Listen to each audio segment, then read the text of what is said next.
Good evening, everybody, and welcome to our discussion, how to evaluate your patents for investor interest. My name is Deirdre Sanders, and I'm pleased to guide today's discussion. We're joining you from the Cambridge Innovation Center here in Cambridge, Massachusetts, and we also welcome everyone joining us online, all 130 of you. So great. A strong, well-evaluated IP portfolio can be one of the most powerful indications that a business is ready to scale. The weak or poorly understood portfolio can slow down negotiations or even jeopardize investment. That's why evaluating your IP proactively is so critical. Our exceptional panel represents 4 key perspectives in the investment and innovation ecosystem: a corporate CEO and successful serial entrepreneur, a director of IP at a University of Technology Office of Technology Development, a managing director of a consulting firm and experienced angel investor, and a university technology licensing officer. Each brings a unique lens on the strengths, red flags, and value signals they look for in a patent portfolio. To begin with, I would like to introduce Jeff Moody, president of MDG Boston. I'd like to thank you all for attending, both in person and online. And having been a part of evaluating companies for potential acquisitions, I can tell you firsthand that the patent portfolio is a key factor in the decision process, as it is really tough to justify investing in technology that you can't defend. So with that, just a couple of words on MDG and who we are.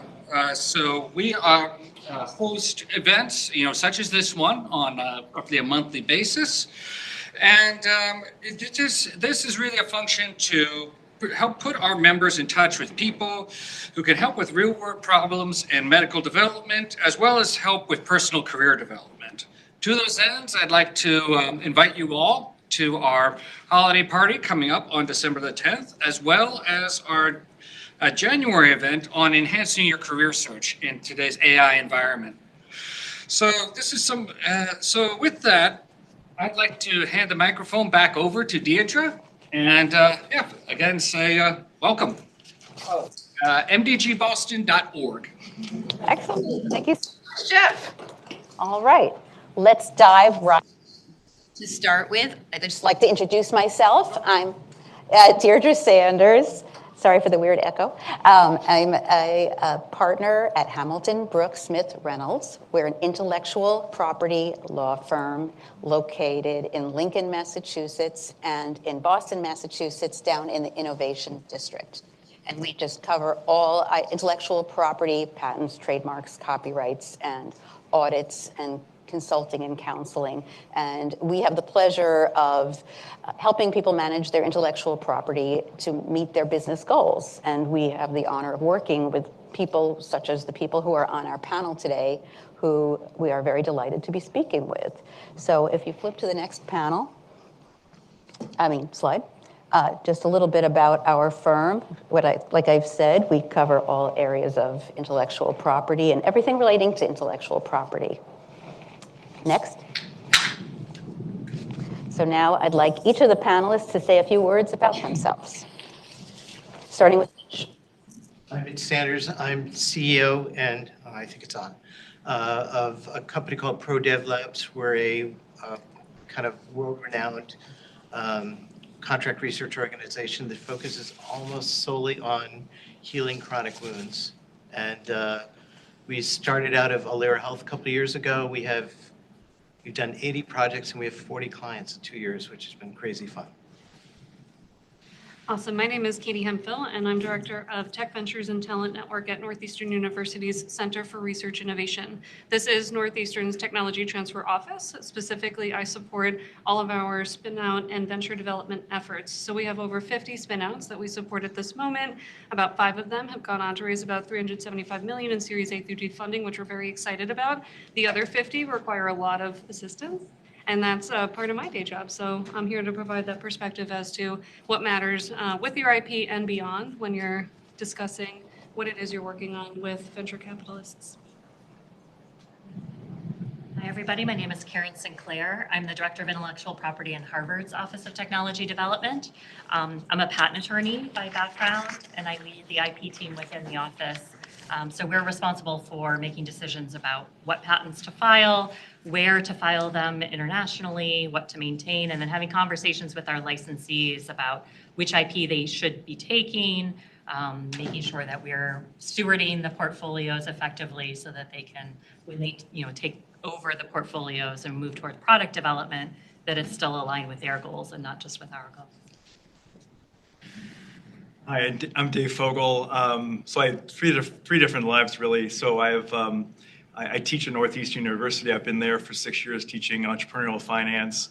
And one of the classes happens to be on IP and trademarks and fun things like that. So I do that. I've been an angel investor for over 15 years through Mass Medical Angels, recently TBD Angels, and also a couple other angel groups as well. My third life is my day job, which is I've had a firm for 17 years working with startups every day.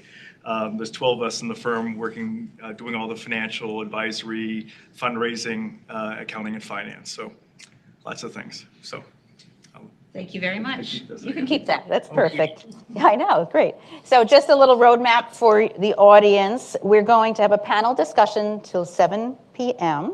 Then from 7 p.m. to 7:30 is question and answer section. And then from 7:30 to 8 is more networking for the in-person attendees. Okay, so let's dive right in. All right, let's start with the big picture. From your vantage point, why does IP matter in early stage funding, and what signals investors' confidence the most? Starting with Dave. Unless you want to pass it on. I'll pass it. Anyone want to volunteer? I don't want to hog. Mitch, okay. So unfortunately, I spent 17 years at college, and I've got 70 patents and publications, so I'll field this one. I think it really comes down to investor confidence, and it's not just, it's a big world out there. You're going to have a lot of competitors out there, and people want to know that your IP is going to sustain the test of time, and whether you truly have a freedom to operate or not will be discussed later. But the point is that people trust in the team, but they also want to make sure that you're on the right track. And when I started my first company, I had a great idea, and it wasn't marketable. I was going to make a frowning face on your hot dog package if your food was spelled with listeria. Raised $1 million from MIT, a guy at MIT. Finished it, brought it to market, and the people at Purdue said, I don't want this. I said, what do you mean? Well, your business model's wrong. I said, I still don't understand. And they said, our business model is somebody dies eventually of a chicken, and they sue us. Your business model is mom and dad took fresh chicken home, and they can sue us today. So then I said, oh crap, spent $1 million, what am I gonna do? And I said, I'll make a Band-Aid change color if you have an infection. But first I went to J&J and said, do you like the idea? And they gave us $4.5 million to start. So that's the key, right, Mitch? So we host VC office hour sessions at Northeastern, and oftentimes the feedback that our spin-outs receive are, one, we totally appreciate that you have a moat. Everybody likes a moat. Everybody wants a castle, and then they want a moat around the castle, right? And they want to understand that nobody can come over your moat unless you allow it, right? Or they're partnering with you, or they're collaborating with you, or they're sub-licensing from you, right? And so that's one thing. The other thing is, who have you talked with in industry to understand, right, who may be your customers, who may be your prospective collaborators, who's going to buy you or your asset ultimately, so that investors understand that if they're to invest their time, energy, effort, monies into your company and the IP that is fueling your company, at the end of the day, somebody external has validated, right, in industry that there's a want and a need out there, and there may be that potential exit, right? So often our companies get asked, who have you talked with? Who are your potential customers and collaborators? And then that potential acquirer conversation kind of becomes a part of the situation, right, of the scene during that discussion. I think another important feature is just understanding what the value of IP is. It's not just a list on a CV, for example, right? A patent is a right to stop other people from practicing your claims. And so coming back to Mish's example too, if your IP that you obtained is specific to listeria, right? And if the claims in the patent cover specifically identifying listeria and you're moving on to a different pathogen, then you need to continuously refresh, right? You've identified your product niche, you know what you're going forward with. Now come back to your patent portfolio and review whether what you have put into that portfolio continues to cover your product or not. And continuously ask yourself that question as the products are moving forward so that you're not continuing to pay for and invest in IP that's no longer valuable, but really tailoring it as you're developing that story. Okay, thank you very much for those helpful answers. When investors look at a patent portfolio, what specific elements or qualities stand out as indicators of strength? Do you want to do it, or do you want me to? Yeah, go ahead. I'll clean up again. Maybe. Well, one thing I'll say, and I think this is pretty brief, is just understanding what your IP position is. So when you're going to an investor and they ask you the question, don't say, well, I have 2 patents. Really understand what those patents cover, why that's important to your competitive position, maybe what you don't have. I could have filed patents on these other improvements or these, picket fence ideas, but I didn't because I understood the investment potential wasn't there for those. Maybe talk about your trade secret. Maybe talk about your copyright. Maybe talk about your branding, and that might be really important. So know what your pitch is. Know what IP you have, what your strategy is, what it doesn't include, and why. Give them confidence that you understand what your IP position is. I think to build on that, it really comes down to your differentiation and how does your IP assist in that differentiation when you talk with investors, right? They want to understand who your competitors are, they care about that, but what they care more about is what then differentiates your solution from what it is that exists already. So I worked with a very smart lawyer who's over at the end, and we wrote really broad patents.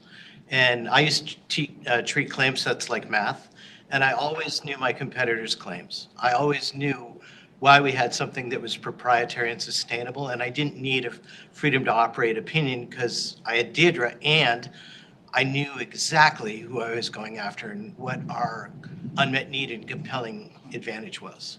And it comes down to, prior art, the probability that your claim sets are going to sustain the task of time, and do you have something really novel that's really an unmet need? Because I think many people already said it's great to have a patent, but if it's not investable or it's not commercially feasible, it's just another window frame on the wall. Agreed. So Don't worry. Pretty soon you will. that is, we definitely have some Dave's expertise specific questions coming up. But to be chronological, what would be the first step a startup should look at when preparing to evaluate their patent and for broader coverage and considerations that might be of value to an investor? How should they start the process?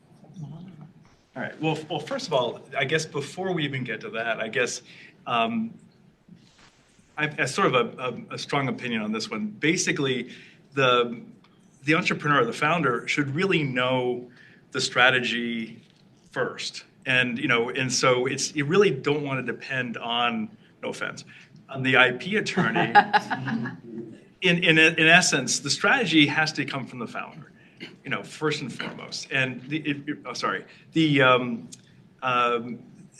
the role of the IP attorney, in my mind, is really more advisory than anything else. But you really have to know everything about it. And when you, among other things, when you write it, it has to be in English well enough that anyone can understand it. Especially because if you end up in court, which I've had before, you end up in front of a jury and they don't understand anything that's in too mechanical types of language. It has to be written fairly simple that they can understand, at least certainly the summary. So I guess I'm pretty crazy about the whole idea of making sure that the entrepreneur understands really what the strategy is. So thank you guys. Right. Well, defining the product What, are you going to sell a product? Is it going to be services? Does the IP read on that? Does it protect that space? Right. And really getting down to what the application area is going to be, right? Or what is going to be your beachhead market. So a lot of the folks that I support often come in with an innovation in a specific niche area, which is super exciting, but not necessarily at all aligned with what the market needs. But they don't know that yet, right? So often if you are an academic spin out and or startup that is doing deeper, tougher tech as part of your strategy, I highly recommend participating in a program like the National Science Foundation I-Corps program, or something that's going to help you get a little bit of mentorship and advisement for free, essentially, right, as to what the areas are that may be most applicable for your research, so that you understand up front what the strategy needs to be in order to meet actual market need, because you don't want to invest all this time and money necessarily into something that the market either doesn't want at all or potentially isn't ready for. And we deal with that all the time, especially in research and academia. Oftentimes we're working with really smart people, which I love, but sometimes the market isn't ready for what it is you're working on. Think about what's relevant now as opposed to maybe way later down the line, and how do we best pivot? I know that's a really controversial word that we can talk about later, but how do we best kind of position what it is you're working on now to be exciting and something investable at this moment, so that you can proceed forward, and when the market does catch up, you're ready to really receive that market and service it appropriately. I think once you have a provisional patent or two, it's a good time to sit down with your potential customers and get some honest feedback, and watch their eyes and see how they read the room, and see if they're interested, excited, or it's a no-brainer for them, or you're just another Me Too that they're not really caring about. Because once you get to the national phase, the PCT phase for these patents, and you start picking countries for the annuities, it gets quite expensive. And so you want to make sure that you really have a there. And what I've learned in I know I do pharma and biologics now too, but when I started in the med device space, what I learned very early on is it's great that you got your product 510(k) cleared, but you still have to get pricing and reimbursement and payment. So just make sure you raise enough money so that you have enough money to get to launch, and not just enough money to get through clearance. Okay. So you brought up the medical device space.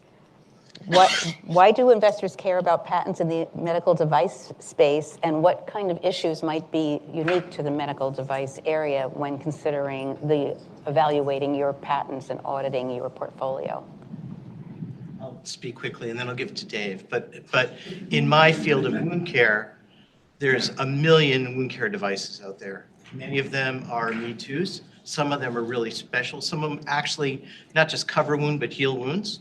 But it's a really tough market. And if you don't know the space well and you just have a mediocre patent on a collagen dressing, good luck, because it's tough.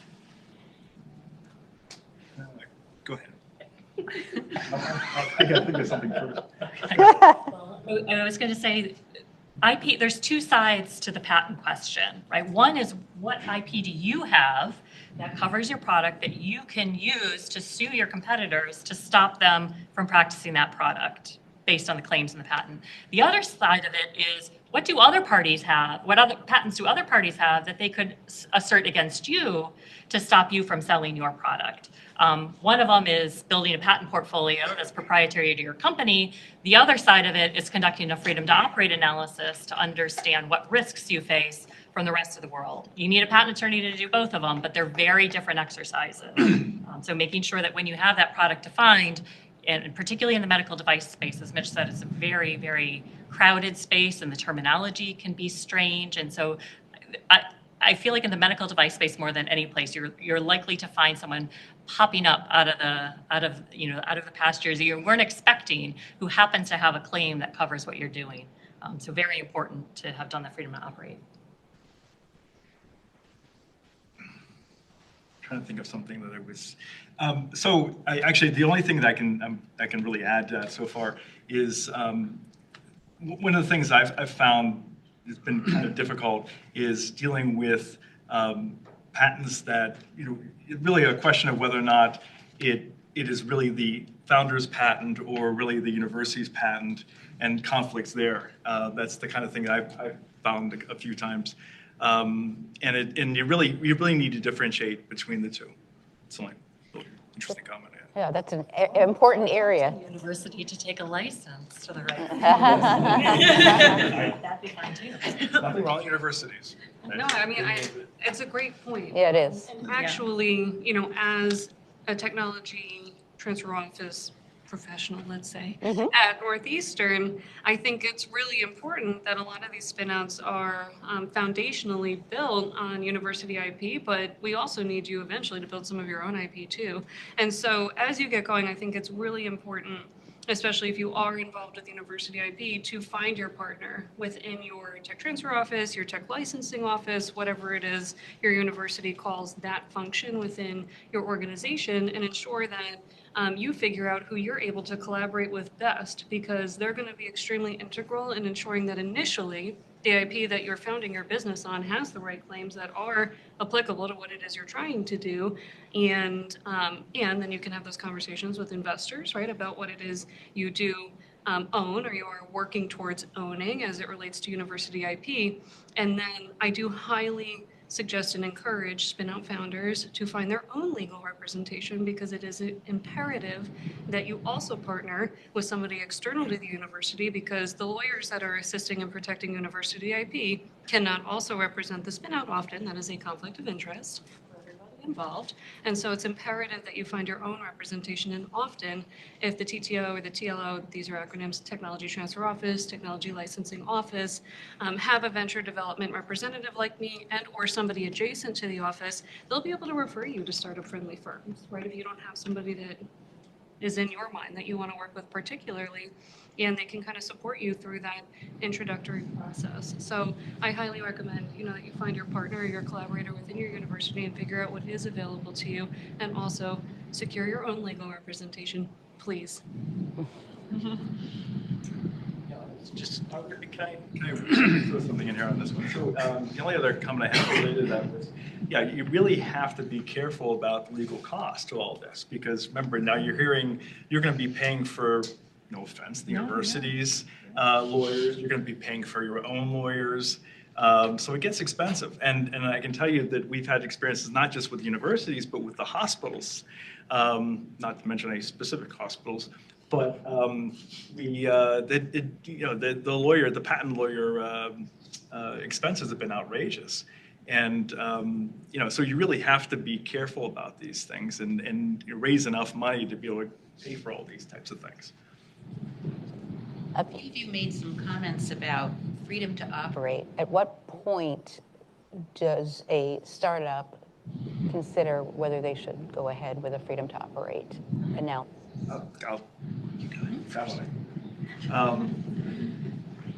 Certainly that one's a little tricky, because you don't want to do it too early until you really understand enough about what you're doing. So you can do it too early, only in some situations. So make sure you know exactly what you're doing first, but absolutely as early as possible. You want to have that freedom to operate and understand whether or not you can actually do what you think you're going to do. Yeah. The only other thing I would say on that is, if you're in a space where you think that there's some foundational IP that you just can't get your hands on, and this isn't a medical device example, but like CRISPR, for example, and if you know that there's IP out there that's going to block you and it's just prohibitively expensive to get it, better to know that up front so that you can build that into your valuation and your financing model. Make sure that that's going to be tenable before you move forward to product development. So I have a kind of a mixed opinion of you both. So I think Dave's right. Things can get expensive quickly. I think when you need a freedom to operate opinion, if it's a question like CRISPR where it's crowded, you may have to go around somebody else's IP and you're concerned about that, certainly knowing sooner the better, right? But oftentimes when I see the FTO come up, it's you've got an acquirer or you have an investor that wants to check the box, Okay, so in that case, it's, I don't know what it costs, 10 grand now for FTO. It depends on how big your portfolio is, right? But there'll come a time when it could be really worth it. And sometimes it's for strategy around building your company and protecting your IP. And other times it's like, oh, I'm being acquired today. Check the box. Somebody's beeping. It's not me. All right, go ahead. Okay, all right. How often should a young company conduct an IP audit? And does the answer change depending on the industry?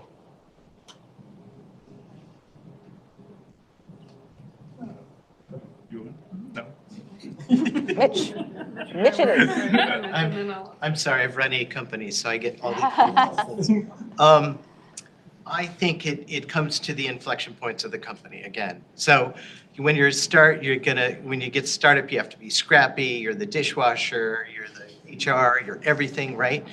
You get things moving, you raise your first round, maybe you're Series A, Series B. As you get towards a major inflection point for the company in terms of a transaction or in terms of feeling around how you're going to grow your business and what other verticals you want to get into, that may make sense. I like to check under the hood every year to see how things are going. I do kind of IP portfolio management for big billion-dollar companies, and I'm not a real lawyer, but I read can I say that? Shit ton of patents. And claim sets. And I can do claim sets like math, and I can give them a strategy around where they need to go next. And then if they say, well, can you give me an FTO? I said, once again, I'm not a real lawyer. No, go see a real lawyer. I think I can speak here just to kind of improvements, so maybe not a full audit, but if you're in the earliest stage of what it is you're working on, you have an innovation, you proceed through something like iCore, there is something different that you discover that makes what it is you're working on more valuable than what it was before you began that program.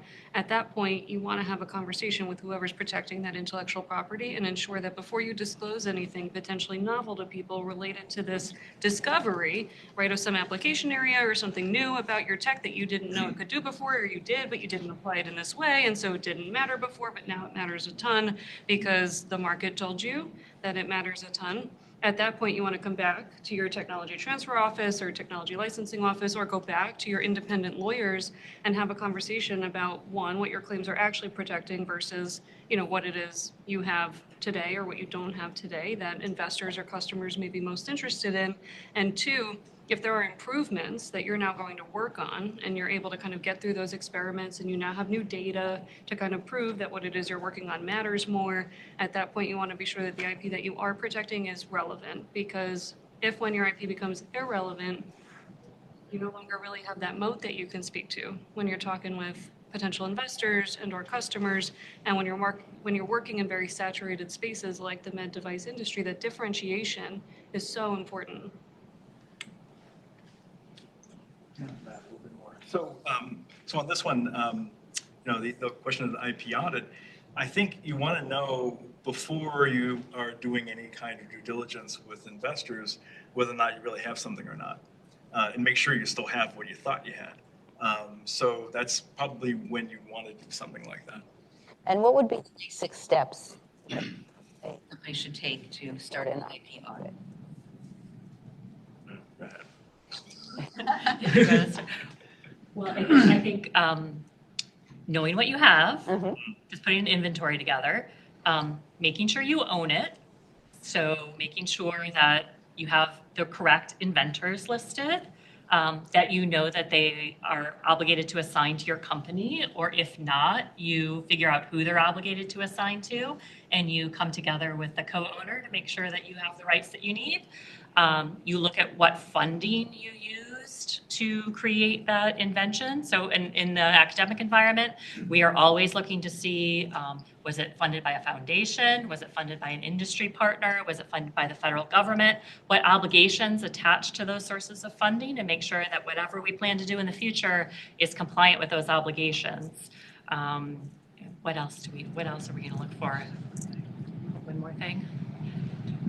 So I think every year you should be looking at your portfolio, not just as a nerd, but as a business person. And if you're not the business person, speak to your your management team, because they should make business decisions around whether you should call the herd. In other words, if you've got a patent that isn't going to make money, isn't going anywhere, let it go. It's otherwise, I see portfolios in these billion-dollar companies, they're spending hundreds of millions of dollars on patents they're not using and will never use.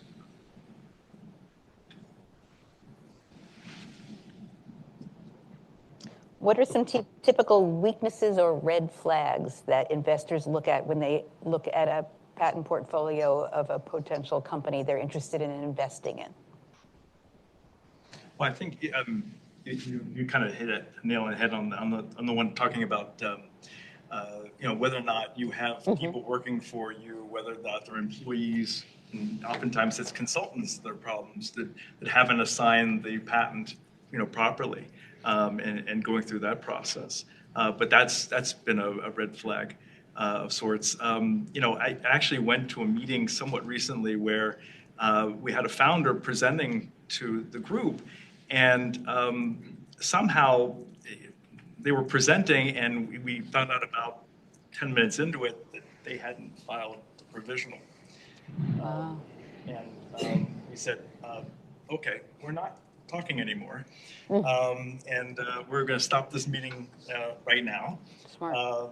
And just go get a provisional or something. But don't, you can't talk about these things until you've filed something, especially something that novel that you want to protect. So, I mean, I'd never seen that before. That was a first for me. And it was hopefully a good lesson for them and others. But you really do have to be careful. And you have to meet with, before you actually go off and tell anybody about what you're doing, you really do need to talk to an IP attorney and say, okay, is this something I should be filing?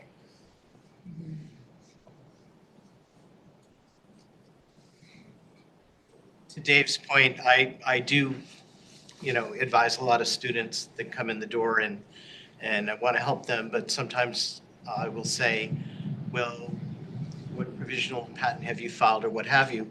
And they say, well, I have this invention disclosure. University said, that's great. That doesn't protect you.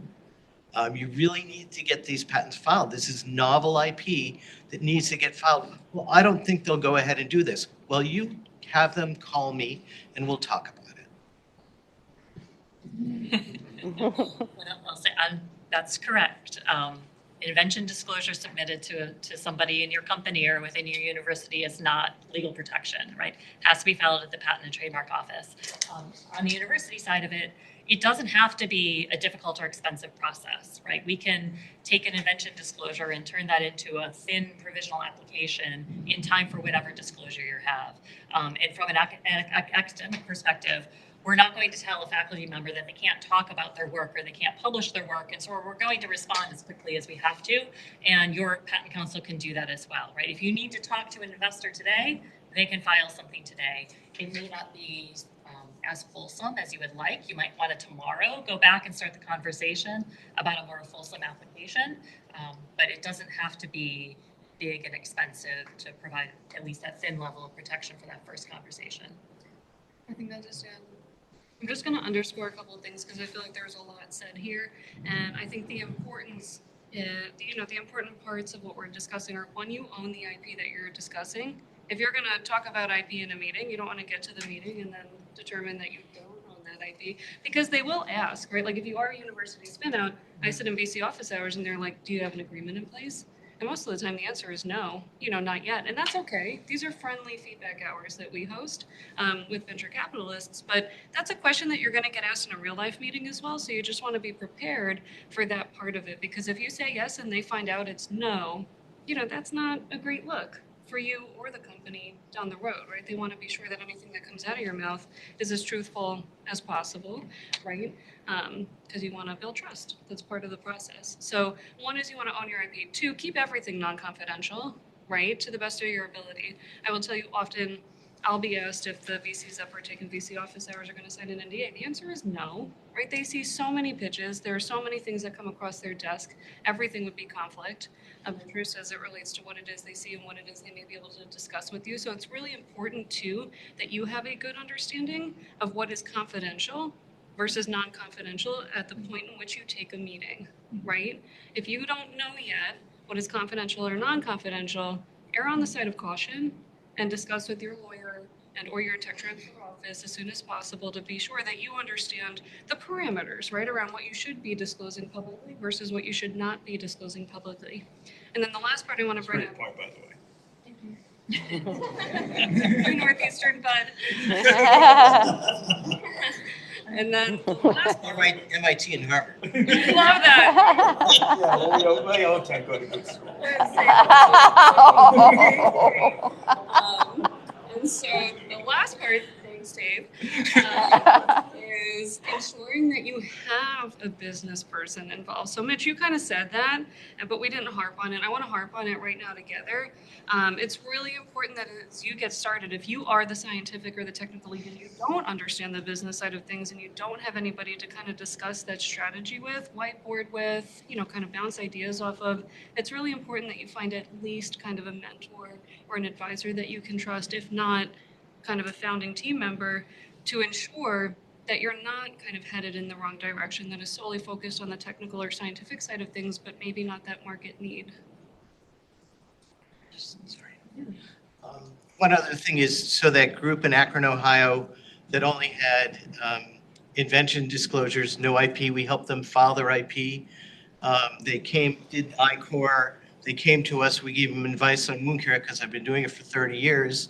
We taught them how to find investors in their network because I started an angel group in Worcester 100 years ago, and we got them funded. $2.5 million in funding after a year of getting ready for prime time, but now they're a real company.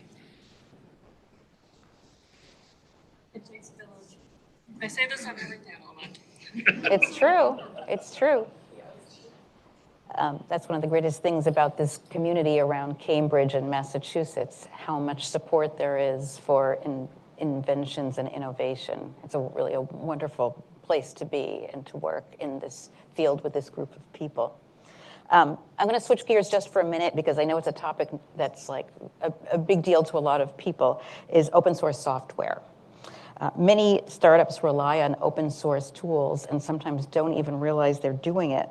How can non-compliance with open source affect IP rights, and what can be done about it? Know your code. So open source doesn't have to be a problem, but you need to know if you do have open source, and you need to know what the license terms of that open source software are. So if the license terms require you to publish improved versions of the code, you probably don't want to incorporate that piece of code into your software, because then your proprietary code that you want to make as a product, you're going to be forced to disclose as well. So it may be okay for certain libraries or certain executables that is open source. You just need to know which components are open source, what the license terms are around them, and be comfortable that you still have a go-to-market with those terms. And if not, then find another way. I will also say an open source license on GitHub is almost just like an express license, right? If you need that code today, you go to GitHub, you get your express license under the open source license terms. In many instances, if you know who provided that code, you can go to them and get a direct license from them. It might not be free, it might have different terms attached to it, but it might not have those contaminating open source terms. So just if you need that piece of code and you don't want the copyleft terms of the license that are included in it, you can often go to the party who's posted the code and get a direct license that doesn't have those awful terms on it. Wow. Yeah. Good points. We can beat that. No, I don't think so either. That was a great answer. So here's a provocative question I was provided with.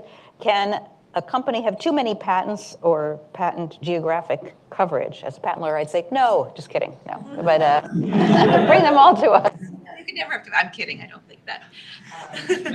All right. Well, Go ahead. I do think they can. I think you need to, they're expensive. Patents are really expensive. And when you go into countries that require translations, those are incredibly expensive. And then every office action, you have to translate back and forth. That's really expensive.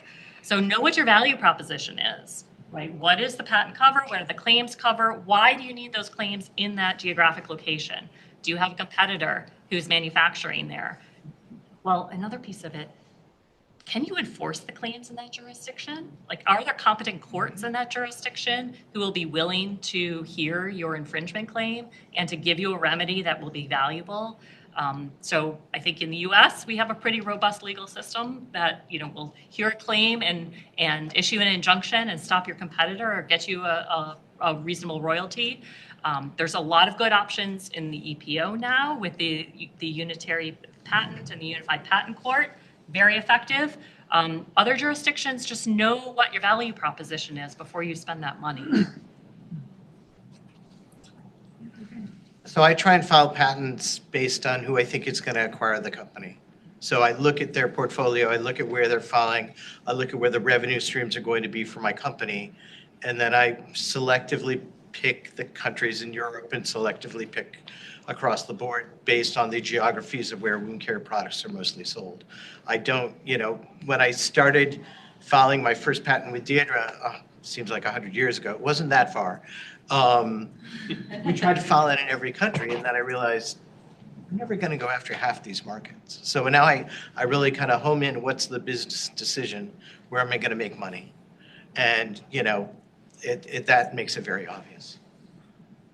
I think this goes back to Dave's point earlier in that you want to understand your business strategy ahead of getting involved with filing IP and maybe expanding where it is that IP is filed. Oftentimes we have folks that kind of come in and they say, hey, we want XYZ country because we don't know, right? Someday this may become relevant here, here, and here. I think doing your due diligence early and understanding what is or is not relevant early helps save everybody some cost in the end, but also some of the headache affiliated with where it is you're filing and what it is you have to do to ensure everything is covered in addition to the cost. Yeah, there's all great comments. The only thing I can add is that, in terms of it's important to understand the geographics of this in the sense of you really have to look at the different countries and say, all right, what's my risk here? What do I really have a risk in specific country of not filing? We really have to think about. I think I had another point, but I forgot already, so it's not. You're welcome to bring up the point when you think of it. We've been focusing on patents and patent audits, which is the title of this talk. But as you do your IP due diligence, there are, of course, other kinds of IP: copyrights and software, data rights, trade secrets, data provenance. Can you speak a little to how those fit in with your IP audits and what investors consider? I'm happy to talk about, we've been spending a lot of time talking about AI internally. We have some researchers who are working with AI. And some new issues that have come up with that are the provenance of your data. So if you are building an AI model, you need to know where your data came from. You need to know what terms you acquired that data under. If you're able to move your AI model forward, or if the data restricts you from sharing not just the data but also models built on the data. So being very careful about the terms under which you acquire the data, making sure that it allows you to do whatever your business is after that. What else? For ideas? Could you say trademark? We're thinking about all Yes. sorts of Yeah. things. All that. Okay, I'm gonna bring up something that's a little off IP here, but please Google what it is you're gonna call your company. We can go and file something. I mean, I cannot tell you the number of times that we've had spin-outs or startups, be like, this is the best name ever, and they did go incorporate in Delaware or Massachusetts, and it was available, but alongside 75 others that have almost the same name. right? So either you need to have your first hire be somebody that cares a lot about your SEO, right, and where it is you're going to come up in the search engine, or you really need to think about what it is you're calling yourselves and why. Same with your products, right? Your technology is something super awesome, and you want to name it something super zippy. I don't have a better word right now because it's 7 p.m. Thanks on a Tuesday. And so I would say, just think carefully about what you're naming your company in addition to your products. And then if you're going to invest in getting a trademark, that sometimes is not as difficult as some of the other stuff we're discussing tonight, but it can be important because you want to be sure that you can protect what it is you're going to call your company and or your product, and other folks aren't going to also name whatever it is they're developing the same thing. And as a result, your search engine optimization will be a little bit easier for whoever it is you do hire to deal with that. So as a service business, a CRO, we think about brand and we think about trademarks, but we also think about trade secrets. And so a lot of our secret sauce of what we do for clients in wound care is we've come up with these 300 probe custom code sets for mouse, porcine, and human that nobody else has in the world. And so if anybody wants to learn about all the phases of wound healing or angiogenesis or nerve regeneration or anything to do with wound care, they have to use our code set. But we're not going to tell anyone unless you're one of our clients.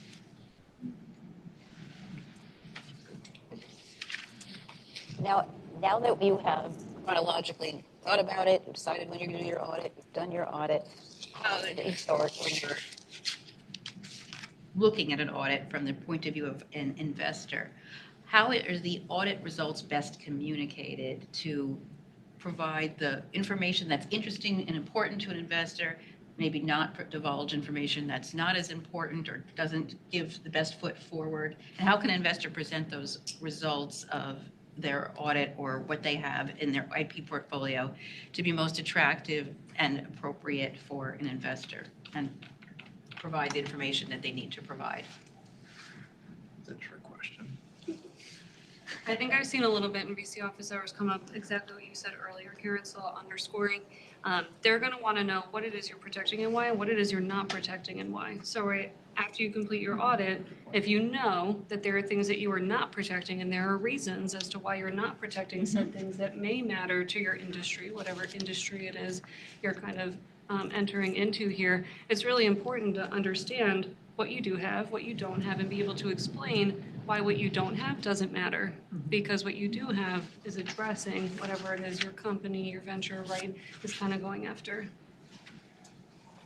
It's always good to have your finger on the pulse so you know exactly when you're getting allowance in Europe or US or regions that you really care about, right? And sometimes the office action items take forever. Sometimes it feels like negotiating with the patent examiner because they don't understand the science, and you spend 6 months teaching them the science, then they go, that's novel, thank you. That took an extra year. But the point is, when you're talking to investors, you're talking to potential strategics, it's good to let them know that you can already see the bell dinging. You're getting your US patent, you're getting your European filings allowance, and it shows traction, right? And understanding where you are in the process without having to look at a folder makes them feel a lot more comfortable that you really know what you're doing. One more piece of it too. Risk is often just economic value, right? So it depends on the conversation you're having. If you're having a conversation with an investor, they may decide, yes, fund you, not fund you, or they might come in with a different offer if they see a lot of risk on the IP front. And then if you're having a conversation with an acquirer, it's a different conversation, right? Maybe there are strategic reasons they want to acquire you, but they're not willing to pay what you're asking. And then the results of the IP audit are going to be the ammunition they use to try to devalue the acquisition price. So just understanding what risks might come up so that when you get into the conversation, depending on which stage of the cycle you're at, you know what impact that risk might have, and you've already calculated it in, or you understand how you'll use it to negotiate when you have those conversations. Great stuff. Actually, I just remembered what I was going to say before. So we were talking about the geography and things like that, and risk, and the number of patents. And the only other thought I was thinking about it was, it comes down to cost too, just as much risk as anything else. So really understanding what the cost is associated with filing all these patents for all these geographic areas, everything else. So, and your IP attorney will know what the costs are, so they can guide you that way. Great answer. Are investors becoming more proactive in asking about IP audits, open source compliance, and broader IP strategies? And are you seeing any trends in what investors are looking for, perhaps in the AI area or other areas? Questions that are maybe being asked more or less.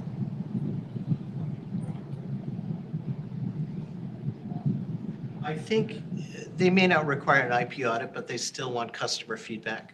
So they may go to your potential competitor, or potential strategic partner, and get some honest feedback. And maybe it's a key opinion leader or a clinician in the space that really understands what's important. That may be more important than an audit. I think sometimes, especially in your seed or Series A, really flying by the seat of your pants and hoping that somebody likes you, right? You may not have a full team, you may not have everything together, but you have filed a provisional patent. There's some real interest around what you're doing, and then when I raised my first, $6 million, I hired some really smart advisors on my board that represented publicly traded companies, people in the Cambridge area, other well-known companies, so that people could look at, ask my board, what do you think of this guy? And they said, he's worth $6 million pre-money. But he's only got a patent on listeria. It didn't matter. Money. Yeah, what we're seeing in terms of questions in the VC office hours is what is the big picture? So oftentimes folks will come and present the problem today, the solution today, and occasionally the VCs want to understand, well, what about, let's say, 2 to 10 years from now? And have you thought through those application areas? Have you talked to anybody in those spaces? Does your IP cover said application areas or not? Is that something that you're considering as part of your IP strategy? Often the answer is they're not sure yet, right? We're talking about the earliest stage of spin-outs that are in these conversations, but these kinds of questions help plant the seed that these are important discussion points that have to be addressed at some point. And when you do get further down the road with investors and maybe you're at your Series A and now they are doing some real due diligence around that IP strategy, right? You're able to answer those questions more clearly.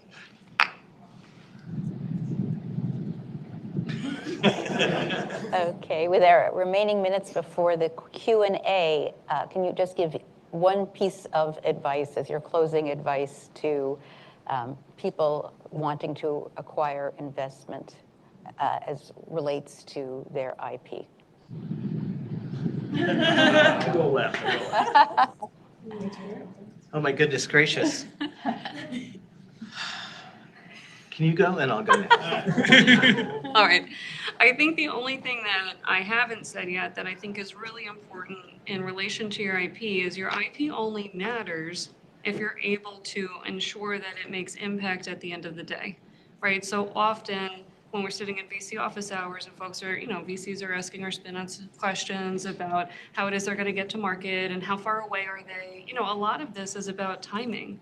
Right, it's timing of getting your patent and ensuring that you own the IP and all this sort of thing, but it's also about how close or far are we from an actual proof of concept, right? From a most viable product that you're going to be able to put out there. Because at the end of the day, especially when we talk about IP and innovations in spaces that are very saturated, there are a lot of smart people, working on solutioning for problems that we face as humans, as the world, et cetera. And so as much as advancing your technology matters, right, and ensuring that you have the proper IP in place to kind of bring forward, advancing your team's understanding of the business strategy, advancing the company at the same time matters too. And so if you approach a VC and you talk a lot about the technology, but there really isn't a plan in place to also advance the team and advance the company overall, they're going to question your ability to ensure that your IP makes impact. And I think at the end of the day, if we're protecting IP, we want to be sure that it makes impact. And this is where you can partner with your universities, you can partner with the incredible entrepreneurship ecosystem that exists here and in other places. For those of you online, I don't know where you're joining from, but it's really important that you determine how your IP is going to make impact and that that timeline is not forever long. One of my former board members from Cambridge said to me, promise nothing and deliver more. So the point is that IP is one thing. It's good to have, strong IP with good claims, but at the same, you're always going to have one more thing that you need. It's sometimes you feel like Dorothy going to the Wizard of Oz, get the broomstick and do all these things. I think you have to believe in yourself, but seek out really smart people that you trust. And if they come to you and want money right up front, they're not the people you want. So try and get good advisors that can really help you, that can point you in the direction of people like Dave that represent venture groups or what have you, because they're going to open doors for you. I one time hired a intern, really smart girl. She ended up going to Princeton, and she made all my PhDs look so smart. And then I found out she loved the company so much she didn't want to take a salary, and her father ended up investing in my company. It was a pretty fun story.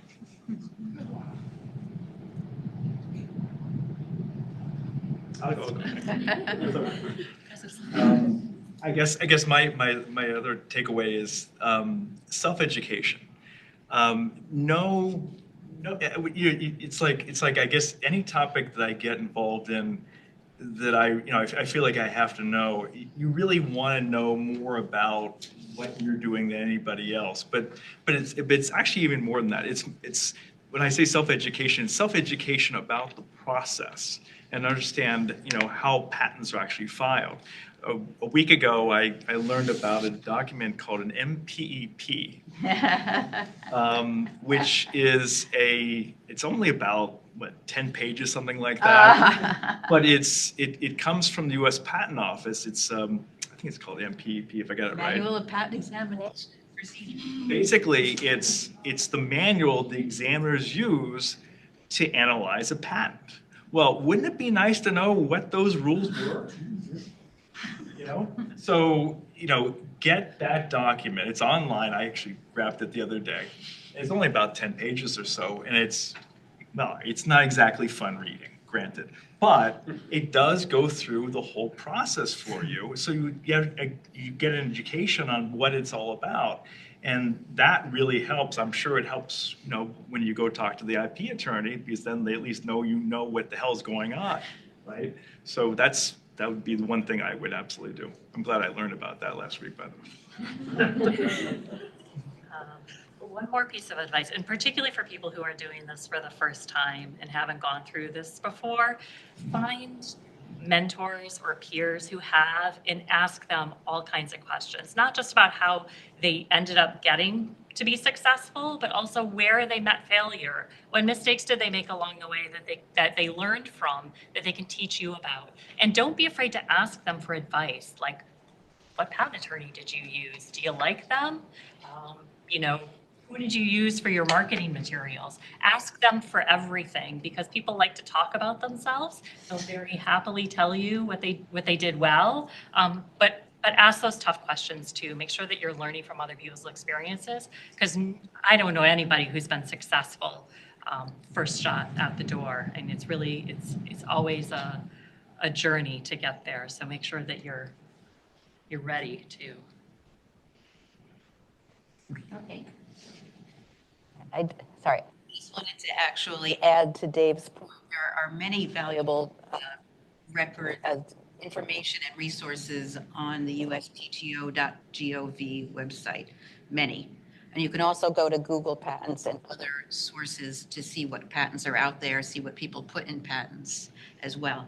And also, you may have been looking at a particular chapter of the MPEP. The version is about 6 inches thick.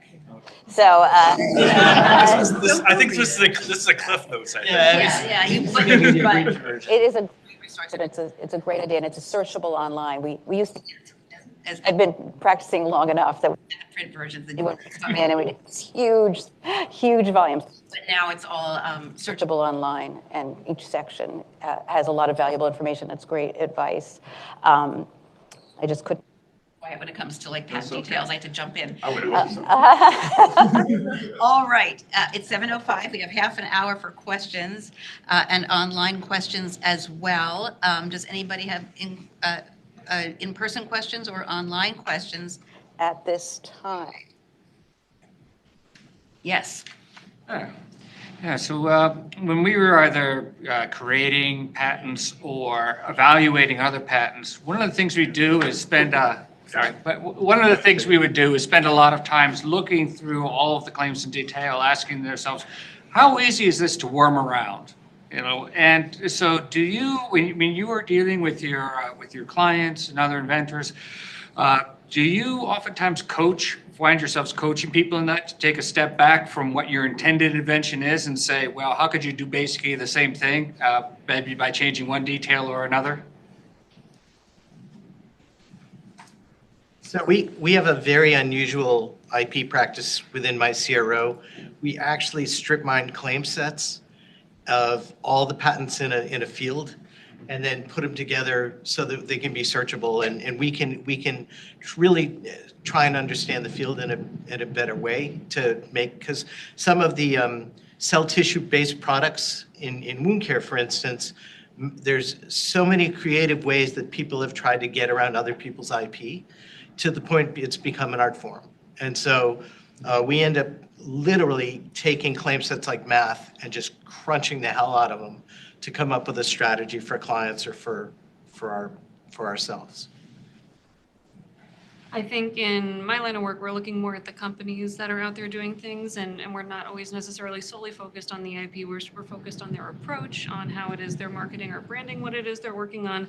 And we do ask inventors often, what are others doing right now? And when they tell us, but then they follow up with they're better, we're like, but what are others using right now? It's really hard to change behavior, right? And so part of it is IP, but part of it too is what industry are we attempting to kind of enter into here? And does that industry have an appetite for kind of changing how it is they do approach the problem today, right? And is your solution interesting enough? Is your IP enough to really demonstrate to either investors or prospect customers that the solution that exists today is really inadequate, right? Because oftentimes they're using it, whether or not it's totally comprehensive. And are you going to be able to demonstrate that what it is you have is better than what exists with or without your IP?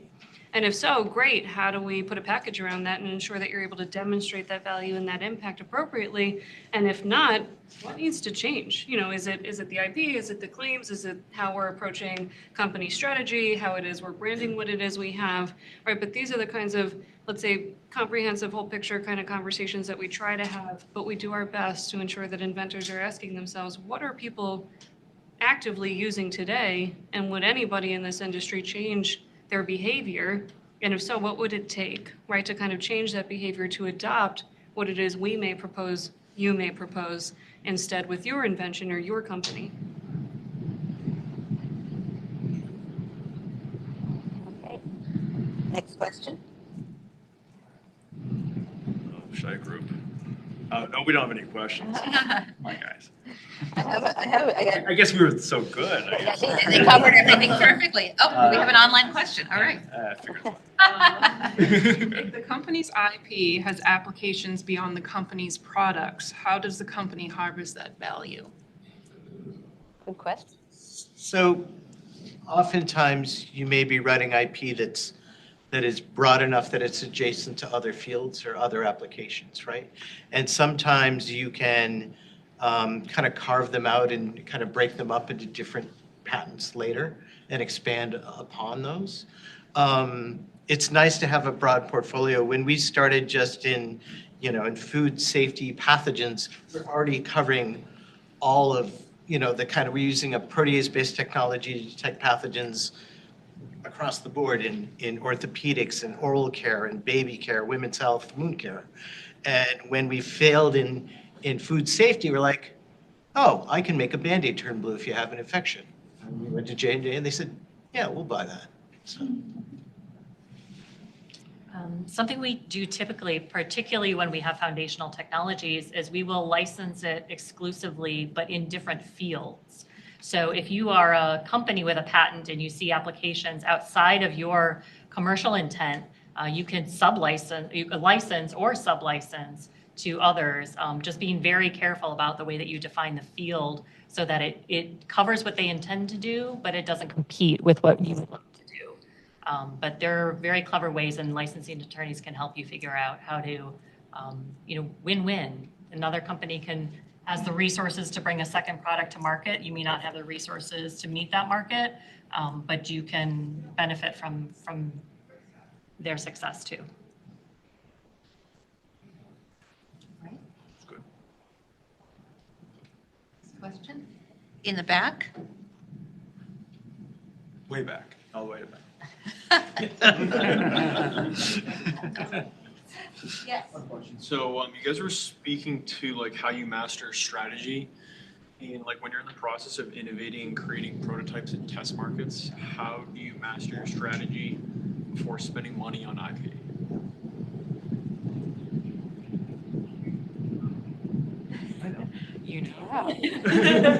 You know, in the medical device space or even pharma, it's, oftentimes I sit down with clinicians and sanity check my idea. Because if you're not going to change clinical practice, you may have the coolest diagnostic or coolest device, but if it takes too long or it's too expensive, or it's not going to be paid for, or the clinician just says, I'm not going to use this, you'd rather know sooner than later. So there's so many programs where you can get advice like this, but we spend a lot of time on focus groups with key opinion leaders and clinicians to better understand how we're going to bring the product to market. Would they even use it? And as soon as we realize the product's safe, we get it on the patient, making sure that even the patient gives us feedback on, oh, this is reducing my pain. Oh, my wound's smaller. I feel now I can move better. I'm much happier, or what have you. And the quality of life scores are so important to understanding whether products are going to be adopted or not.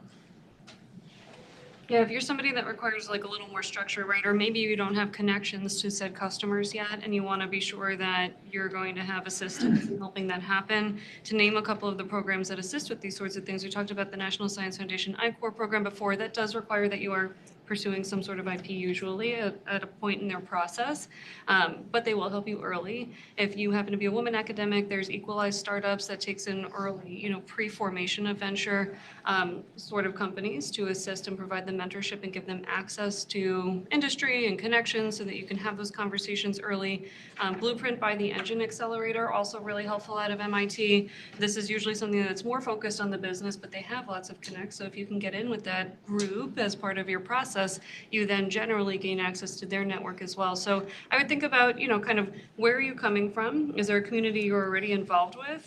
Did you go to a school or university or college around here? Is there another group that you've been involved with somehow that maybe has internal programs or an internal person that can help you kind of roadmap who it is you need to get to know what kinds of programs exist internal and external to that community to assist? That's a lot of what I do, right? So if you are involved with the university or another community, you might want to ask that program or that organization about who it is best suited to help you kind of roadmap who it is you have to get involved with to ensure that you have access to some of these early customer conversations, because that is where you start. I will just reiterate that anything you share with customers and or potential investors, funders, customers, collaborators alike should be non-confidential in nature, especially if you have not disclosed anything, right? If you don't have a provisional patent filed, like David said earlier, you don't want to get into a meeting and be talking about something awesome that you haven't filed anything on, because anybody can go and file that then, right? And it wouldn't be nice, but it happens. So I just didn't do it, by the way. That was so kind of you.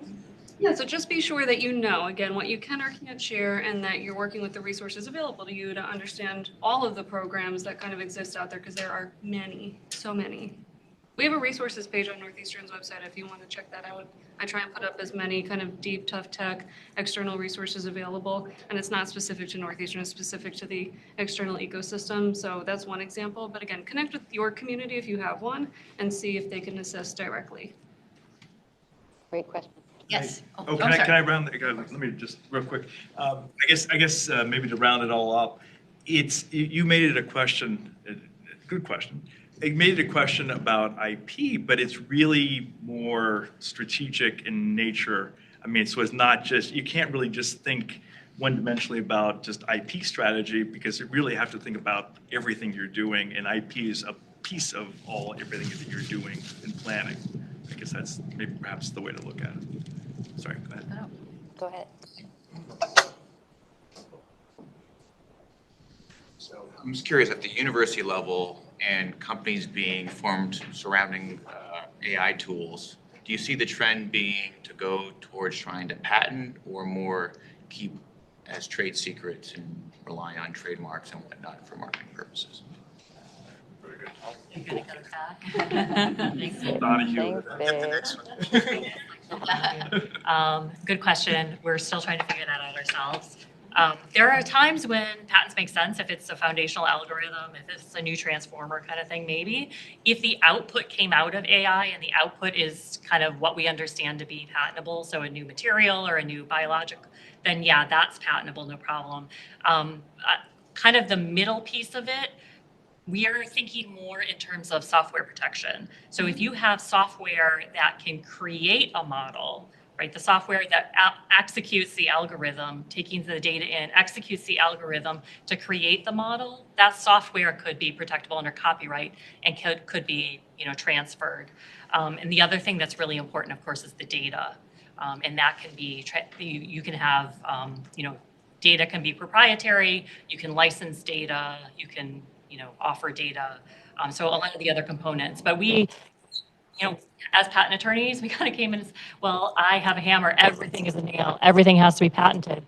And we've learned over time that those are difficult to license because they're difficult to detect somebody's using them, and it's difficult to enforce it. But the other pieces of it, the data, the software, those pieces are still transactable. We're still learning. You have ideas, love to hear. Yeah, I was going to say, from the university perspective, I mean, we're absolutely learning. I think at Northeastern, we do understand that there is a grand difference between trying to patent something versus copyright. And so we've gone ahead and we're attempting to develop a software disclosure versus, kind of a patentable disclosure at the end of the day. And part of this is trying to understand from the perspective of the innovators, what is reasonable or unreasonable to ask you as it relates to the software that you're trying to propose we do something with, because some of the folks found that our, traditional invention disclosure was maybe time consuming and a touch onerous as it related to kind of the questions being asked that were maybe irrelevant, to software. So we do now have a separate software disclosure from kind of the traditional patent disclosure to ensure that we're trying to meet the needs of the inventors that have software that they want us to take a look at versus something patentable. But we're learning. And so if you have ideas, I'll second that. Let us know, right? Like we want to collaborate. Let us know. We absolutely want to collaborate. Excellent. Next question. I received some pre-questions. I did have one. Oh, please do yours first. You get extra credit if you're here. You get the- The company has very strong, potentially impactful IP and has an issued patent in the US, but does not want to build a company around manufacturing and distributing products. How does that company find a well-established, successful company to license that technology from them? I guess that's me. I did too.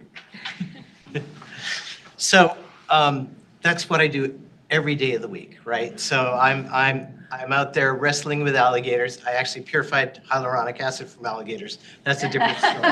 But I'm constantly talking to biz dev partners all around the world, understanding what their needs are, what is their growth plans, when is their timing for their budgets, and then what I try and do for my clients, these little companies, I try and assist them when helping to find a strategic partner.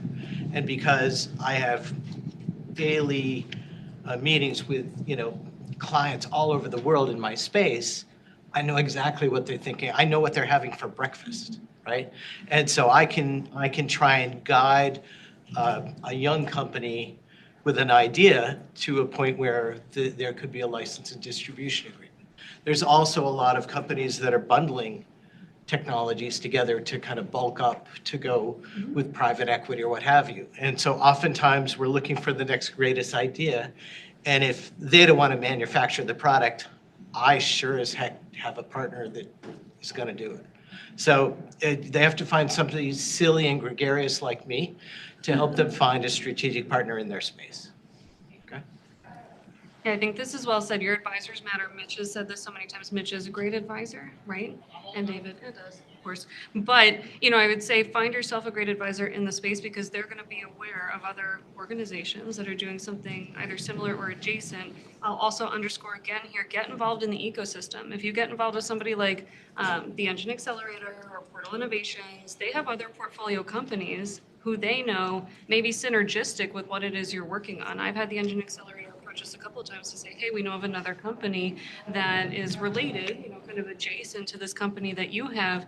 There may be an opportunity for them to collaborate. Now, what does that collaboration look like, right? This is going to be between the companies, but I think that synergy is able to be explored when you have the right people in the room kind of thinking about what it is you're working on and really understanding what your value and your impact is. So the more you're able to involve yourself with those kinds of communities that do have portfolios of companies that they support, the better maybe positioned you'll be to get connected with a company that will be able to collaborate with you in some form or fashion.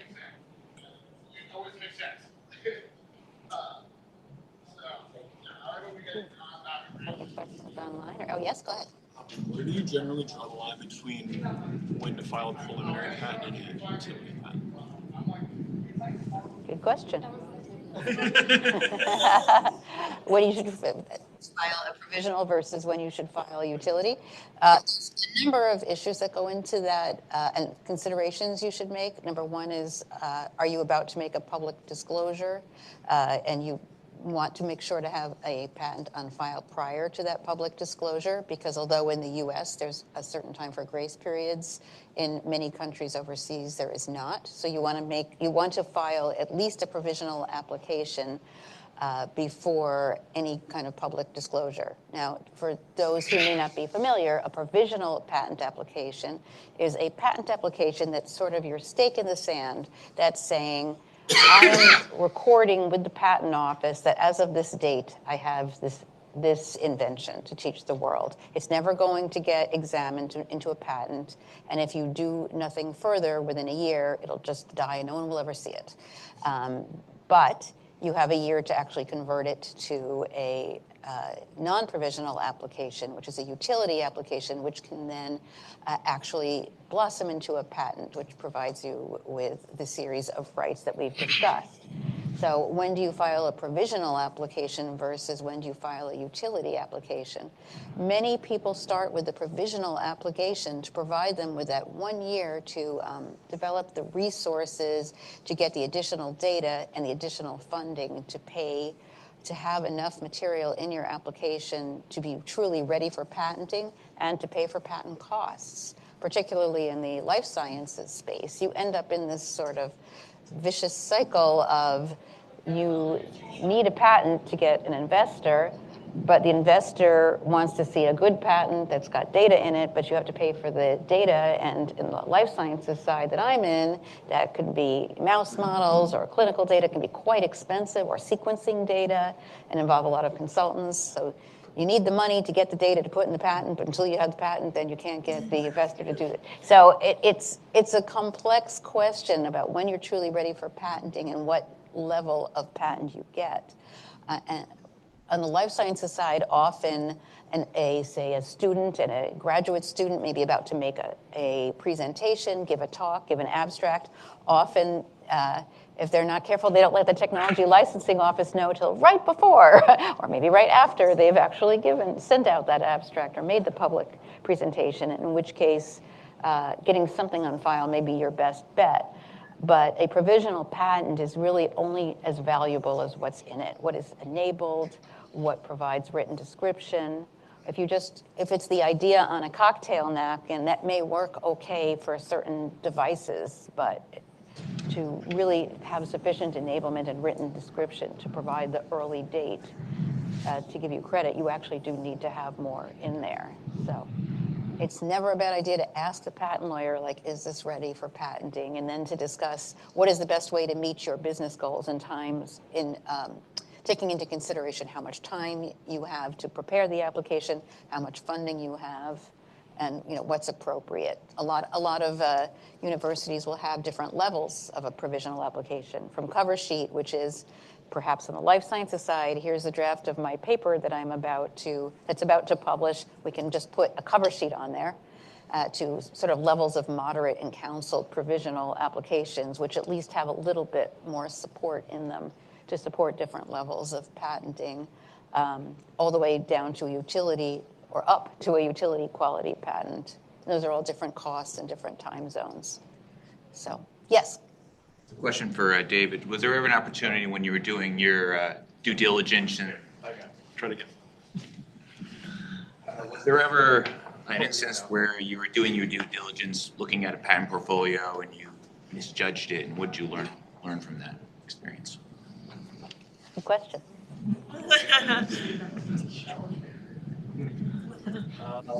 All right. I admittedly, I don't think I've ever had that experience. Not that I may have had it and just didn't realize it. That's certainly possible. But I didn't. I've never had a situation like that where, specifically, misjudging a patent or something like that. I don't know. Anybody else? Again, I could have. Who knows?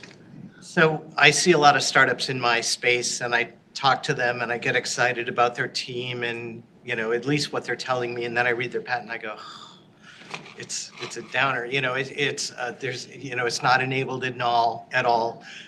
They really didn't think things through. It's not commercially feasible. One time a really smart physicist came to me and he said, well, I can measure DNA, one strand of DNA. And I said, yeah, but how do you do it? And he had an instrument that was twice the size of 3 tables.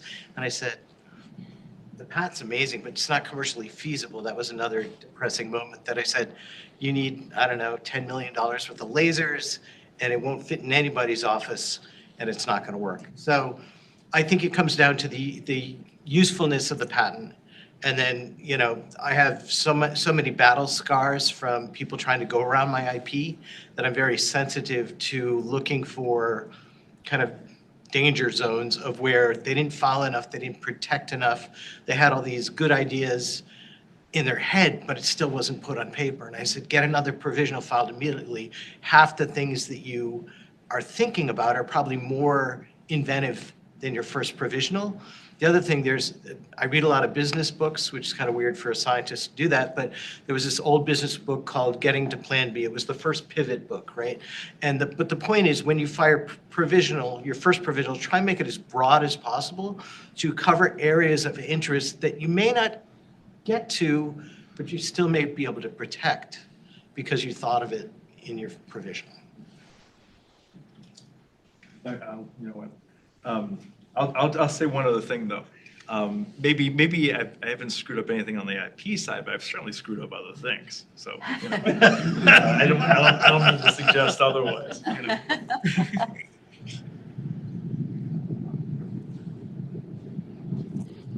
Well, we're just about at time. I want to thank each and every one of these amazing panelists for taking the time to be here today and provide all these really helpful and useful insights, as well as to the audience and everyone who asked a question, both here in Cambridge and online. And thank you very much. It's been a real pleasure.